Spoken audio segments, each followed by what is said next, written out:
Aujourd'hui, nous conduisons la Dacia Bigster. Alors que les voitures deviennent de plus en plus chères et que le prix moyen d'une nouvelle voiture dépasse désormais les 50 000 € ou 50 000 $, Dacia affirme qu'elle va dans l'autre direction et propose ce modèle-ci, la toute nouvelle Dacia Bigster, proposée à un prix d'entrée légèrement inférieur à 24 000 €, offre une taille similaire à celle d'un Volkswagen Tiguan.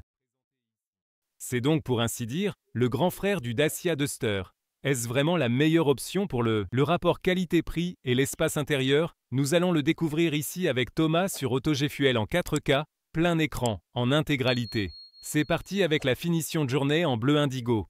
À l'avant, on peut déjà voir un look robuste, ce style tout-terrain pour lequel le Duster est également connu. Ici, vous pouvez voir que le logo Dacia a été mis à jour il y a quelques années et il semble illuminé. Mais de cette façon, ils peuvent qu'à créer des looks similaires tout en économisant de l'argent. Et ici, des feux diurnes à LED également. Et vous pouvez bien sûr choisir différentes finitions. L'autre version haut de gamme serait le niveau dit extrême, davantage axé sur le tout-terrain. Pour la journée, vous pouvez également obtenir ces jantes de 19 pouces. Ce sont les plus grandes disponibles. La version de base commence avec des jantes de 17 pouces et la longueur ici est de 4,57 m, soit 180 pouces. Cela fait 23 cm ou 9 pouces de plus que le Dacia Duster. Ils partagent évidemment beaucoup de pièces en commun, mais celui-ci, avec sa longueur accrue, offre davantage d'espace à l'intérieur. Les portes arrière sont fixées ici, un peu dissimulées. On peut voir une signature moderne ici pour les feux arrière. Et il est relativement haut. Pas génial pour l'efficacité aérodynamique, mais bien si vous pensez à pouvoir aussi faire du hors-piste et ainsi de suite. Donc dans ce véhicule précis, ici comme ça, vous pouvez également écouter le son du moteur. C'est ici qu'on trouve le moteur 4 cylindres. Je l'éteins pour vous. 4 cylindres, 1,8 litres. Et le 1,8 litres est différent du Dacia Duster, parce que dans le Duster, le même hybride est en 1,6. Ainsi, la batterie ici, la batterie haute tension, une capacité plus élevée, ici de 1,4 kWh. Celle du Duster est de 1,2. Donc celle-ci, disons, est adaptée à un véhicule plus volumineux. Le chiffre d'accélération, cependant, est toujours un peu en dessous des 10 secondes. Alors oui, vous savez, c'est toujours un peu lent en termes d'accélération et tout ça, mais ce n'est pas non plus l'objectif principal de ce véhicule. Celui-ci est doté de la boîte auto. Les autres moteurs seraient le 3 cylindres, 1,2 litres essence. Celui-là propose 140 chevaux, c'est 10 de plus que dans le Duster. Il est également disponible en version à transmission intégrale. Vous pouvez également consulter les spécifications du moteur, la puissance et ainsi de suite. Toujours disponible en description. Léa vient de me demander, ce n'est pas la clé Renault ou cette carte clé? Oui, exactement. Oui, cette part, bien sûr, appartient à Renault, au groupe Renault. Et vous avez toujours cette carte clé, n'est-ce pas? Puis les bruits de fermeture des portes? Pas mal du tout, en fait, assez cool. Et ici aussi la poignée intégrée. C'est vraiment un très beau bruit de porte qui se ferme. À l'intérieur des portes, c'est là que ça devient un peu plus basique, mais encore une fois, vous ne voulez pas payer pour quelque chose d'inutile. Ensuite, vous avez ce design large ici à l'intérieur des portes, vraiment bien fait, pas de revêtement à l'intérieur bien sûr, mais je veux dire, certaines BMW n'ont même pas ça. Puis le volant tout en matériaux sans animal, c'est un simili-cuir hybride. Il est agréable au toucher et a l'air bien. Des boutons à l'arrière du volant, par exemple, sont bien pensés. Pour les sièges, on a du tissu de base dans les deux finitions disponibles. C'est ici la finition de journée. Elle diffère de celle du Duster, où l'on retrouve un style effet jean. Je l'adore. Il reste beaucoup de place au-dessus, donc beaucoup d'espace ici jusqu'au plafond. Donc c'est plutôt cool. Le volant ici, haut et bas, dedans et dehors. Contrôle manuel. Et, pour les sièges ici, celui-ci monte et descend, et là, vous pouvez l'ajuster vers l'arrière ou l'avancer très simplement et rapidement. Et celui-ci est alors manuel. Passons maintenant au cockpit, qui est toujours équipé de l'infotainment de 10 pouces. C'est donc inclus de série. Pour le Duster, c'est une option. Vous avez le choix entre deux tailles d'instruments numériques, 7 ou 10 pouces, selon vos préférences. Cependant, ce support smartphone avec le système en U-Clip reste disponible.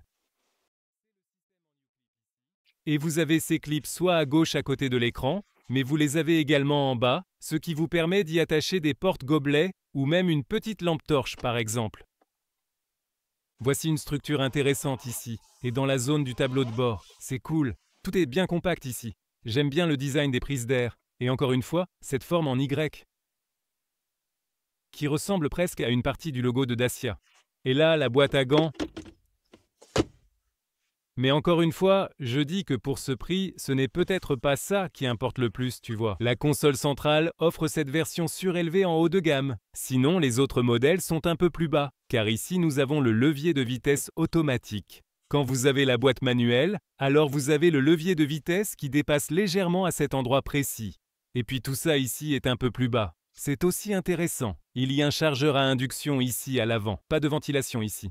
Donc, les téléphones risquent de surchauffer avec les chargeurs baissés. Et ici, vous avez des porte-gobelets. Ils ne sont pas vraiment adaptatifs, mais vous pouvez également retirer tout ceci pour avoir plus d'espace. Et il y a aussi le matériau MicroCloud ici. Il pourrait être un peu plus doux pour le coude. Oui, tu peux le secouer un peu, mais c'est encore acceptable, je dirais. Et ce qui est intéressant, c'est que ce trou-là, il est vraiment extrêmement profond. Regarde ça, genre, je peux presque cacher tout mon bras dedans. C'est en fait bien ventilé, tu vois, c'est vraiment cool. Donc, je peux ouvrir, genre, ça doit paraître super bizarre. Je peux ouvrir cette aération juste là, tu vois, c'est assez pratique. Je peux en fait l'ouvrir ou la fermer avec un peu d'effort. Ensuite, le point de vue du conducteur. Tout d'abord, ici, encore une fois, les boutons pour le régulateur de vitesse adaptatif. J'ai vraiment hâte de tester celui-ci. Et ici, vous pouvez simplement apercevoir les instruments en 10 pouces, les plus grands, vraiment très faciles à lire.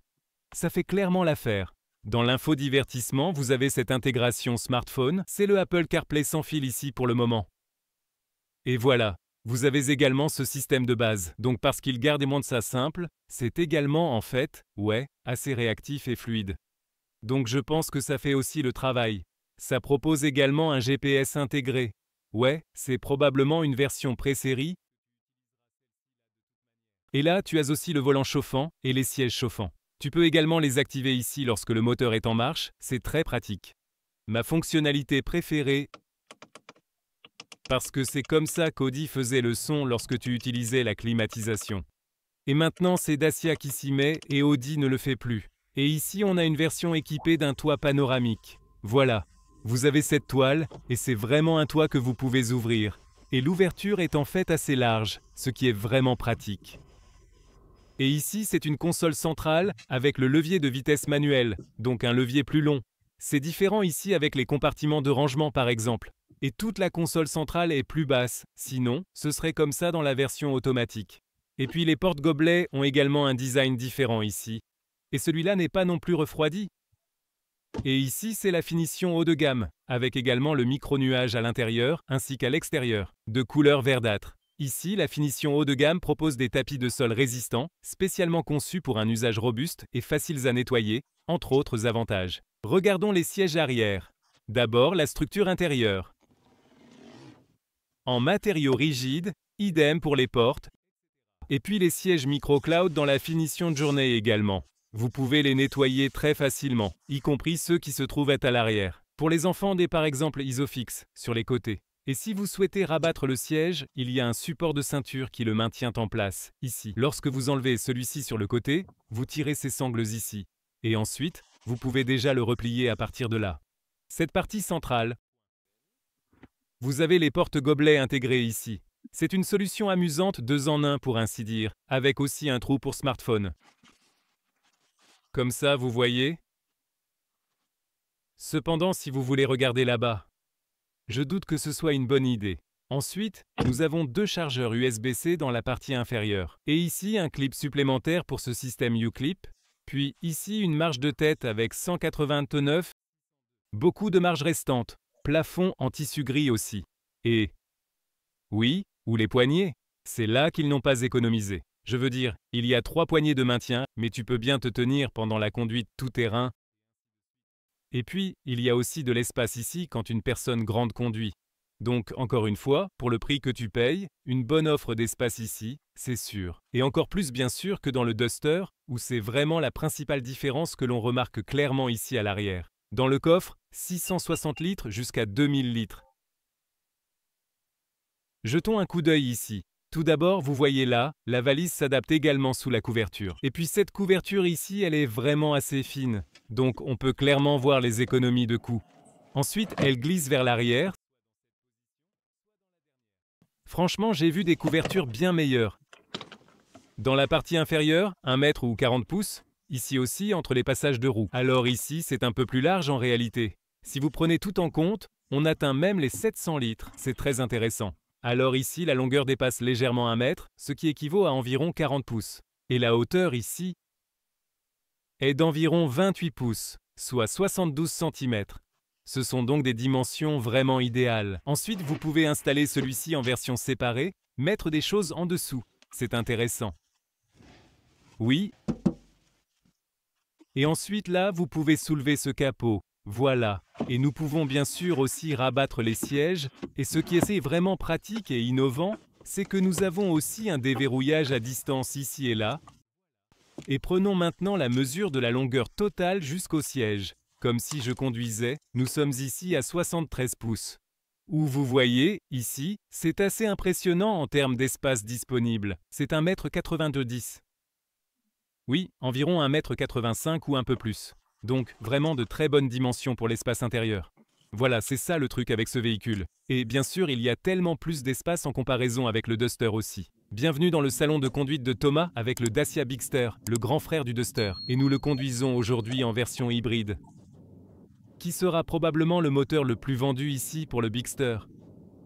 C'est la seule option pour une boîte automatique, parfaite pour la circulation en ville et bien plus agréable au quotidien. Vous avez parfois des moments électriques. À cet instant, vous entendez le moteur à combustion. Direction ici à 90 degrés. Vous devez constater, je dois vraiment beaucoup diriger. C'est toujours dû à ce fond tout-terrain du Duster. Donc c'est transposé au grand format, donc on voit de l'extérieur qu'il faut beaucoup diriger par rapport à d'autres véhicules actuels, mais il n'y a pas de zone morte dans la direction, donc il se passe toujours quelque chose en gros. Pas la sensation la plus naturelle du volant, disons-le comme ça, pas beaucoup de résistance, mais dans l'ensemble, je pense que c'est bien. Il a aussi ce look intéressant et le matériau semble vraiment agréable au toucher. Est-ce qu'il conduit de manière significativement différente par rapport au Duster ? Donc avec le Duster, on a l'impression qu'il est un peu plus petit. Bien sûr, beaucoup de pièces sont un peu similaires et les moteurs aussi d'une certaine manière. Mais effectivement, on sent qu'avec la cylindrée plus élevée de ce véhicule, ce moteur hybride et un peu plus de marge sur la batterie. Il est un peu plus souverain sur la route par rapport à celui que nous avons essayé dans le Duster, qui semble parfois un peu agacé à l'accélération. J'apprécie vraiment ce changement qui était nécessaire, car une voiture plus grande demande aussi un peu plus de cylindrée pour bien fonctionner. Je trouve que l'expérience de conduite est nettement plus apaisée et fluide qu'avec le Duster, et ça dégage une sophistication évidente, une sensation plus aboutie et raffinée en tout point. Et maintenant, emmenons-le sur l'autobahn allemande.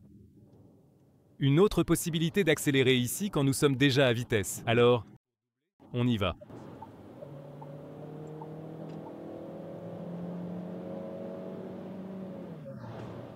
Ça a pris du temps, ces changements de vitesse. 140, voilà. Maintenant, ça commence à faire un peu de bruit au niveau du pare-brise. C'est assez perceptible et un peu gênant. Voilà. Pas trop mal, ça reste stable. Un changement de voie mais à 150, c'est aussi plutôt correct. La suspension est souple, clairement conçue pour le confort, mais globalement ça fait le job.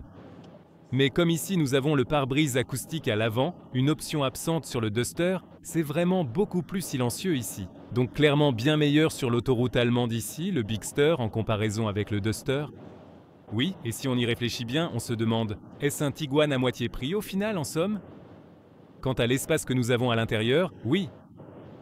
Mais en revanche, côté conduite, c'est une toute autre histoire. C'est le jour et la nuit. Le Tiguan reste bien meilleur sur l'autoroute allemande, c'est évident. Maintenant, le tout premier régulateur de vitesse. Un régulateur de vitesse adaptatif dans une Dacia. Et vous pouvez le voir ici. Ici, c'est régler la vitesse. Et maintenant, la vitesse est maintenue par la voiture. La distance avec la voiture devant moi est gérée automatiquement. Pour l'instant, tout est parfait. Aucun maintien de voie actif ou d'assistance de ce type. Tu n'as pas besoin de ça non plus. Pour le moniteur d'angle mort, c'est une autre partie des systèmes d'assistance. J'ai ce petit point rouge là. Il apparaît précisément au moment où la voiture se trouve le plus dans la zone de l'angle mort. Les systèmes de surveillance des angles morts sont conçus pour vous avertir à l'avance. Celui-ci, suivant la philosophie de PSA, comme Peugeot, Citroën, DS et maintenant Opel, ne s'active que lorsque la voiture se trouve exactement dans l'angle mort. On peut discuter des avantages et des inconvénients de cette approche. Mais je pense que la principale différence réside vraiment dans le fait qu'il est nettement plus sûr de vous avertir en amont, clairement. Donc oui, mais c'est quand même bien d'avoir un système comme ça. Et pour la consommation aujourd'hui, 6 litres au 100 km pour ce moteur hybride, 155 chevaux. Donc le prix d'entrée est juste en dessous de 24 000 €. Et si tu choisis une version hybride, c'est aussi le niveau de finition supérieur. Et si tu ajoutes quelques options comme le haillon électrique et ainsi de suite, tu peux atteindre environ 33 000 € pour un véhicule entièrement équipé. Cependant, tu as beaucoup d'espace à l'intérieur pour un prix relativement bas. Et si tu y réfléchis, la dernière fois que nous avons eu un VW Tiguan dans notre test, le véhicule équipé coûtait 70 000 €. Donc celui-ci ici en version entièrement équipée, moins de la moitié du prix d'un Tiguan, avec une offre d'espace similaire à l'intérieur. Ensuite, bien sûr, les résultats des crash tests ne sont pas au niveau de ceux de la concurrence. Et cela s'explique par deux raisons. La première raison était qu'ils n'ont pas autant d'équipements spécifiques pour les systèmes d'assistance. Et en particulier dans les tests Euro NCAP, cela signifie une dégradation de la note. Quant à pour la sécurité des enfants, Dacia affirme s'attendre à de très bons résultats, mais il y a aussi d'autres tests où ils ne performent pas aussi bien par rapport aux autres constructeurs. C'est aussi bien sûr une question de budget. Et maintenant, vous pouvez regarder notre test du Dacia Duster. Ou si vous dites que vous préférez toujours le Tiguan, vous pouvez le découvrir tout de suite.